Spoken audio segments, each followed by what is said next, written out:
Al juny, la justícia va multar amb 50.000 euros una escola de Cerdanyola del Vallès per no fer res per evitar l'assetjament que va patir aquest noi per ser homosexual. Em pagaven, em marginaven,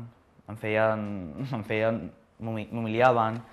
La nova llei contra l'homofòbia busca erradicar situacions menys greus, però que la majoria de vegades queden impunes. Per això, i per primer cop, estableix sancions administratives. Per les infraccions més lleus, per exemple, insultar o aïllar persones per raó de la seva orientació sexual, ni que sigui una vegada, es pot castigar amb una multa de 100 a 1.700 euros.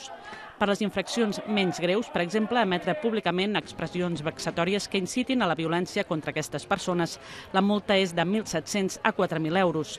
I les molt greus, per exemple, assetjar algú per raó de la seva orientació sexual, es pot sancionar amb una multa de 4.000 a 5.700 euros. La llei fa èmfasi en l'entorn educatiu i estableix que la identitat sexual ha de ser respectada.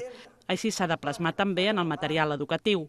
Igualment estableix que les persones transsexuals han de ser anomenades segons la identitat sentida, encara que siguin menors.